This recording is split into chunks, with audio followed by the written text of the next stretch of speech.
Catatan Presiden RI. Presiden Joko Widodo pekan ini melepas kontingen Indonesia yang akan mengikuti Asian Games ke-19 di Hangzhou, China.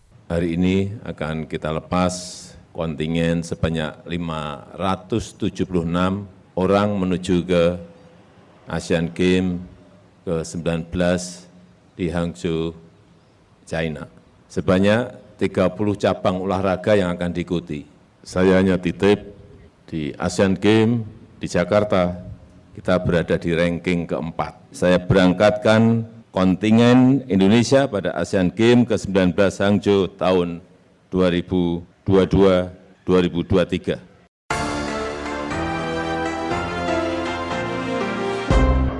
Presiden Joko Widodo menegaskan pembangunan Ibu Kota Nusantara merupakan upaya pemerintah untuk memeratakan perekonomian di tanah air. PDB ekonomi juga sama. Di Pulau Jawa itu PDB ekonomi adalah 58% kurang lebih dari PDB negara kita Indonesia. Artinya perputaran ekonomi itu ada juga sangat besar ada di Jawa. Oleh sebab itu Pulau Jawa menjadi magnet dari seluruh penduduk yang ada di negara kita Indonesia. Semuanya, utamanya ke Jakarta. Oleh sebab itu, beban yang terlalu berat ini harus dikurangi. Dari yang dulunya kita Jawa sentris, kita tarik menjadi Indonesia sentris, sehingga terjadi pemerataan pertumbuhan ekonomi dan pemerataan jumlah penduduk yang kita miliki.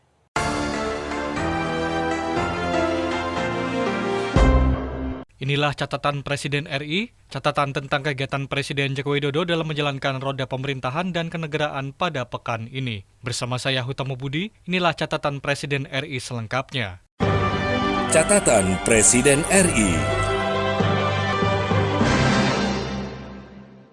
Senin 18 September, Presiden Jokowi menghadiri dan membuka secara resmi pembukaan Munas Alim Ulama dan Konferensi Besar NU tahun 2023 di Pondok Pesantren Al-Hamid, Jakarta Timur. Presiden Jokowi pada kesempatan itu mengakui NU mempunyai kekuatan sangat luar biasa dengan anggotanya yang besar tersebar di Indonesia maupun di luar negeri.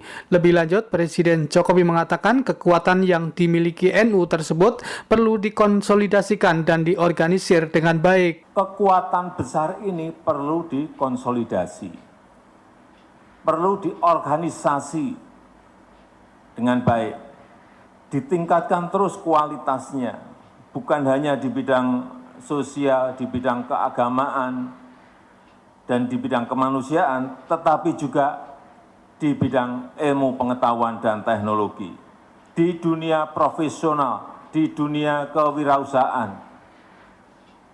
Saya setuju dan mendukung apa yang sedang dan akan dilakukan oleh PBNU. Digitalisasi bisa masuk sebagai pintu masuknya untuk mengkonsolidasikan kekuatan NU, baik yang ada di dalam negeri maupun yang berada di luar negeri. Selain itu, Presiden Jokowi menjelaskan pemerintah menyambut baik inisiatif PBNU membentuk Gerakan Keluarga Maslahat NU. Menurut Jokowi, inisiatif tersebut dinilai sangat penting untuk meningkatkan kualitas keluarga Indonesia, terutama untuk para nahdien di level akar rumput. Pada kesempatan tersebut, Presiden Jokowi juga menyinggung soal pembangunan sarana fisik Universitas Nahdlatul Ulama di Yogyakarta. Presiden Jokowi juga menyatakan dirinya terus memantau soal proses kerjasama antara Universitas NU Yogyakarta dengan Uni Emirat Arab. Hadir mendampingi Presiden Jokowi sejumlah menteri anggota Kabinet Indonesia Maju dalam pembukaan Munas Alim Ulama dan Konferensi Besar NU tahun 2023.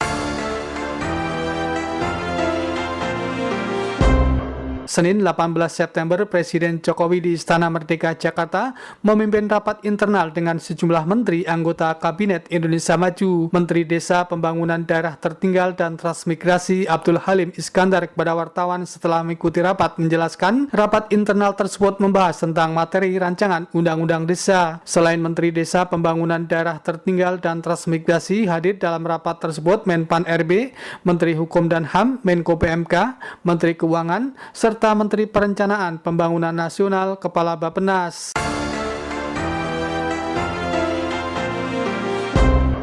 Senin 18 September di Indonesia Arena Komplek Gelora Bung Karno, Jakarta, Presiden hadiri puncak Festival Laik atau Lingkungan Iklim Kehutanan dan Energi Baru Terbarukan. Presiden Jokowi pada kesempatan itu ingatkan kepada semua pihak untuk berhati-hati terhadap masalah perubahan iklim. Menurut Presiden Jokowi, ancaman perubahan iklim saat ini sudah nyata dan sudah dirasakan bersama tidak hanya di Indonesia melainkan semua negara di dunia. Lebih lanjut, Presiden Jokowi menjelaskan suhu bumi serta cuaca yang semakin panas serta kekeringan yang terjadi di mana-mana menyebabkan krisis pangan. Beberapa negara saat ini terang Presiden mengalami kekurangan pangan baik gandum maupun beras. Yang biasanya negara-negara itu mengekspor berasnya, 19 negara sekarang sudah stop mengerem ekspornya, tidak diekspor lagi, sehingga banyak negara yang harga berasnya naik, termasuk di Indonesia sedikit naik.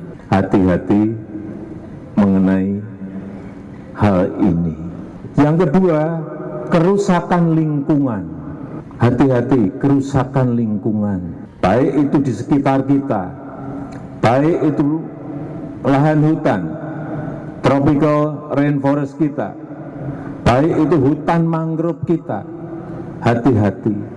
Saya titip kepada para pegiat lingkungan, kepada ketua adat, kepada kelompok perhutanan sosial, para penyuluh, agar kita giatkan kembali rehabilitasi hutan. Sejumlah menteri anggota Kabinet Indonesia Maju mendampingi Presiden, diantaranya Menteri LHK, Menko Marifes, Sekretaris Kabinet, Menko Polhukam, dan Menko PMK. Hadir juga Ketua Dewan Perwakilan Rakyat serta Panglima TNI dan Kapolri. Menteri LHK Siti Nurbaya di hadapan Presiden mengatakan puncak Festival Laik atau Lingkungan, Iklim Kehutanan, dan Energi Baru Terbarukan tersebut dihadiri berbagai pihak yang memenuhi kursi tribun Indonesia Arena. Tercatat dari 16.233 peserta hadir pada puncak acara di ruangan ini. Festival Lingkungan, Iklim, Kehutanan, dan Energi Baru Terbarukan merupakan rangkaian kegiatan menuju COP28 di Dubai, Uni Emirat Arab tahun 2023.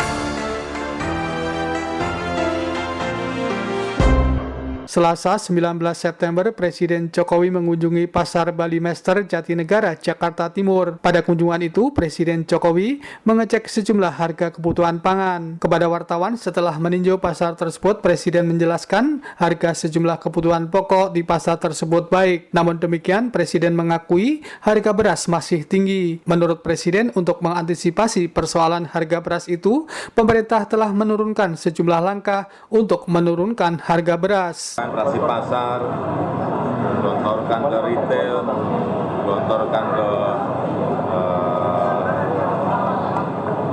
Cipinang, dan kita harapkan mungkin dalam 2 minggu, 3 minggu ini akan mulai di pasar sudah mulai turun. Meskipun juga sudah turun sedikit, jadi kita harapkan turun dan kembali normal. Karena stoknya ada, stoknya kita ada 1,6 juta, masih dalam perjalanan 1,6 juta, ya, 1,6 juta ton dalam perjalanan, masih 400.000, artinya nanti ada stok 2 juta. Itu pun masih akan kita tambah lagi 1 juta untuk memastikan bahwa stoknya itu ada, sehingga kita tidak khawatir terhadap karena kekeringan turun. Pada kunjungan ke pasar itu, Presiden Jokowi antara lain didampingi PJ Gubernur Provinsi DKI Jakarta Heru Budi Hartono. Setelah meninjau sejumlah harga bahan kebutuhan pokok, Presiden Jokowi kemudian melanjutkan kunjungan kerja ke Provinsi Jawa Barat. Presiden Jokowi dan rombongan menuju Bandung, Jawa Barat menggunakan moda transportasi kereta cepat Jakarta-Bandung. Selasa 19 September setelah meninjau pasar di Jatinegara, Jakarta Timur menjawab pertanyaan wartawan tentang data-data intelijen partai politik, Presiden Jokowi mengakui dirinya secara rutin mendapatkan laporan mengenai sejumlah hal seperti politik, ekonomi maupun sosial. Pak, kemarin yang diungkap oleh Bapak mengenai data intelijen parpol, kan katanya Bapak mau data intelijen. Ya saya itu secara rutin mendapatkan laporan mengenai hal yang berkaitan dengan politik, yang berkaitan dengan ekonomi, yang berkaitan dengan sosial, selalu mendapatkan informasi itu. Baik dari intelijen di BIN, di BAIS, mengenai keamanan, di kepolisian, BIN, atau dari aliran dana, dari PPATK, semuanya saya dapat. Itu makanan sehari-hari saya. Hasil survei mereka, data-data, angka-angka, semuanya. Pagi-pagi itu sarapan saya angka-angka, data-data. Apa itu? Laporan-laporan rutin seperti itu. Apa?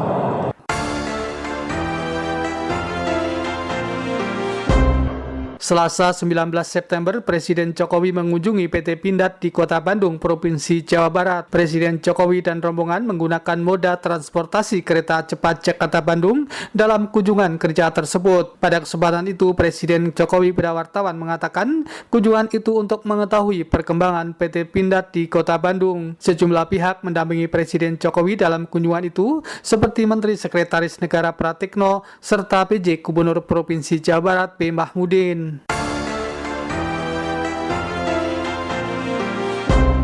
Selasa 19 September, Presiden Jokowi di halaman Istana Merdeka Jakarta melepas kontingen Indonesia yang akan mengikuti perhelatan olahraga multicabang negara-negara Asia Asian Games ke-19 Hangzhou 2022.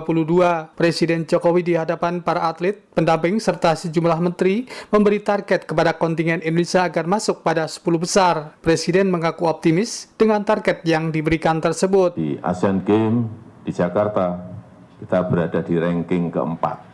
Meskipun tadi Menteri Pemuda dan Olahraga sudah mengkalkulasi kira-kira akan jatuh rankingnya di ranking 12. Buat saya kok jauh banget. Jadi jangan 12 lah. Saya minta masuk ke 10 besar.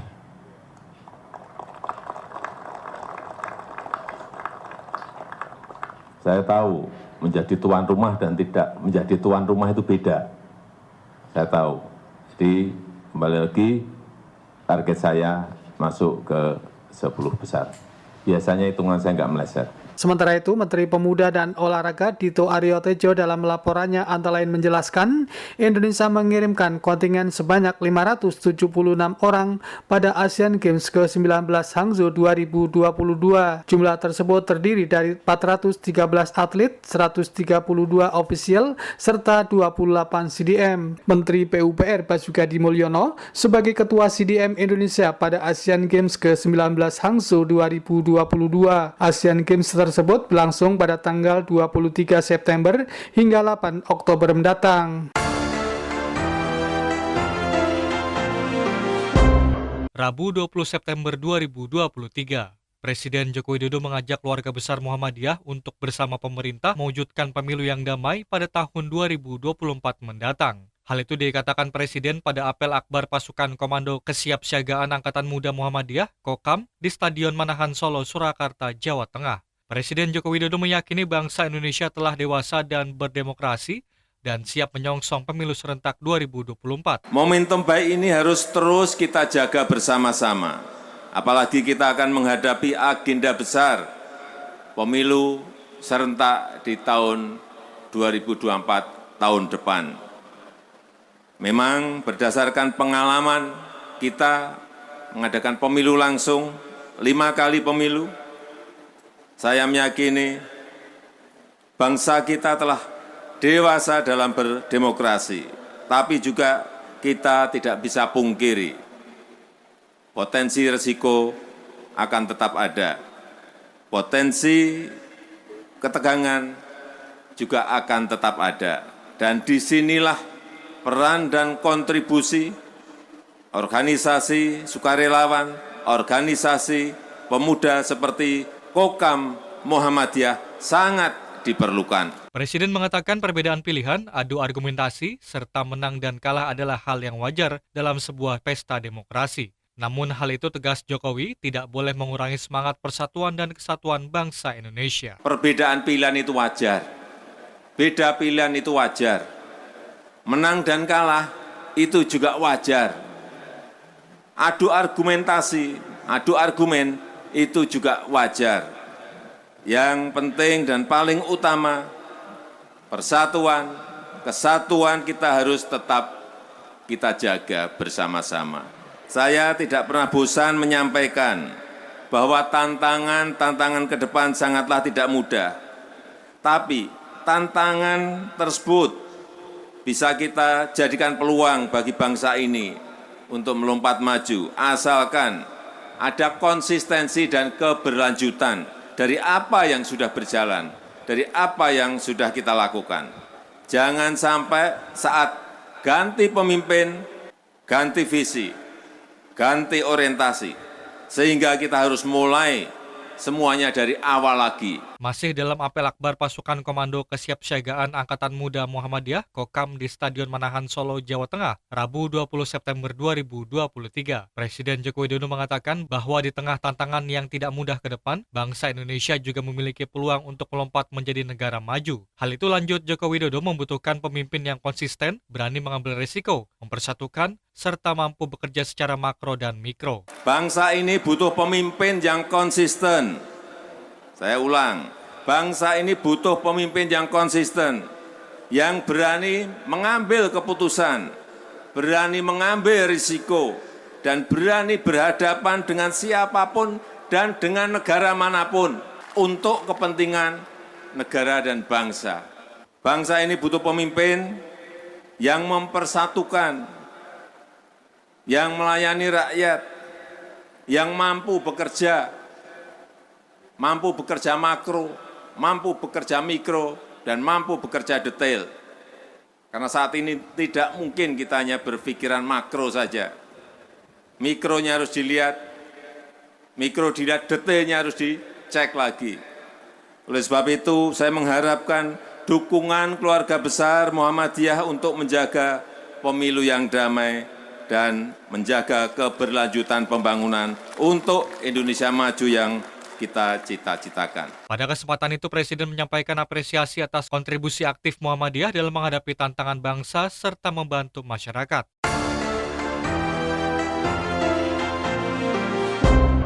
Kamis 21 September 2023, Presiden Joko Widodo melakukan peletakan batu pertama Hotel Nusantara di kawasan IKN, Kalimantan Timur. Presiden Jokowi menekankan bahwa pembangunan Ibu Kota Nusantara merupakan upaya pemerintah memeratakan perekonomian di tanah air. Kemudian PDB ekonomi.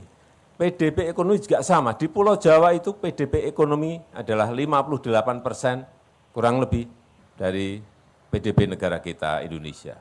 Artinya perputaran ekonomi itu ada juga sangat besar ada di Jawa. Oleh sebab itu Pulau Jawa menjadi magnet dari seluruh penduduk yang ada di negara kita Indonesia. Semuanya, utamanya ke Jakarta. Oleh sebab itu beban yang terlalu berat ini harus dikurangi. Dari yang dulunya kita Jawa sentris, kita tarik menjadi Indonesia sentris sehingga terjadi pemerataan pertumbuhan ekonomi dan pemerataan jumlah penduduk yang kita miliki. Presiden Joko Widodo mengatakan sejak tahun lalu pemerintah sudah mulai membangun IKN yang dimulai dari kawasan inti pusat pemerintahan yang terdiri dari Istana Presiden dan Wakil Presiden beserta infrastruktur dasar dan gedung-gedung kementerian.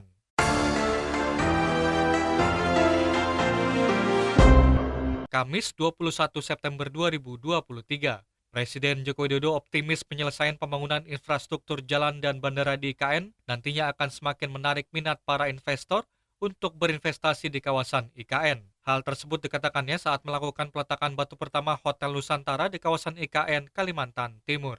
Sehingga juga telah dimulai pembangunan jalan tol Balikpapan ke Nusantara yang jauh lebih singkat, nanti kurang lebih 30-30 menit dari Balikpapan menuju ke Nusantara. Juli 2024 akan sudah selesai jalannya. Yang kedua, bandara juga segera dimulai. Kalau bandara nanti di sini selesai, Bapak Ibu akan turun di sini hanya kira-kira 15 menit dari bandara menuju ke sini.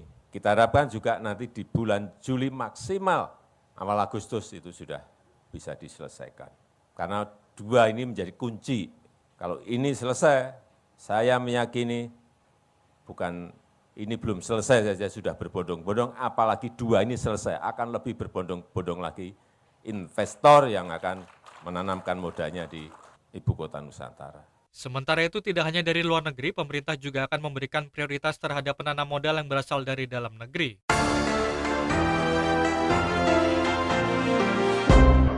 Jumat 22 September 2023, Presiden Joko Widodo melakukan peletakan batu pertama Pusat Pelatihan atau National Training Center PSSI di kawasan Ibu Kota Nusantara, Kalimantan Timur. Presiden Joko Widodo mengatakan bahwa Indonesia sebenarnya sudah memiliki banyak stadion bertaraf internasional di berbagai kota, di Jawa, Sumatera, Kalimantan, Sulawesi, hingga Papua, namun belum memiliki tempat latihan yang terpusat dan terintegrasi. Lebih lanjut, Presiden Joko Widodo mengatakan nantinya tidak hanya digunakan sebagai pusat pelatihan saja, namun juga menjadi pusat inovasi pengembangan sepak bola Indonesia, memfasilitasi riset serta pengujian teknologi terbaru dalam olahraga sepak bola. Oleh karena itu, Presiden meyakini fasilitas ini akan berperan penting dalam kemajuan persepakbolaan nasional.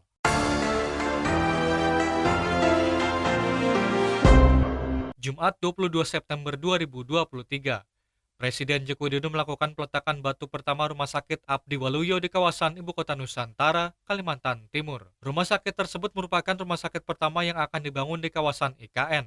Presiden menyebutkan rumah sakit tersebut akan memiliki sekitar 400 kamar perawatan dan melayani perawatan subspesialis. Rumah sakit ini penting dan saya senang ada investasi sebesar 2 triliun yang kurang lebih nanti akan ada 400-an kamar, dan yang saya senang, yang tadi disampaikan oleh Dr. Sigit, akan menangani subspesialis. Jadi bukan rumah sakit umum, tapi subspesialis. Dan kita harapkan ini menjadi sebuah daya tarik, bukan hanya masyarakat yang ada di Ibu Kota Nusantara, tetapi juga akan bisa menarik pasien-pasien yang berasal dari seluruh Indonesia dan bahkan dari luar negeri. Itu yang kita harapkan. Dan dengan mengucap Bismillahirrahmanirrahim, Rumah Sakit Abdi Waluyo Nusantara pagi hari ini secara resmi saya nyatakan dimulai. Presiden Joko Widodo berharap kehadiran Rumah Sakit Abdi Waluyo di IKN dapat menjadi sebuah daya tarik bagi masyarakat, tidak hanya di kawasan IKN, tapi juga masyarakat dari seluruh Indonesia.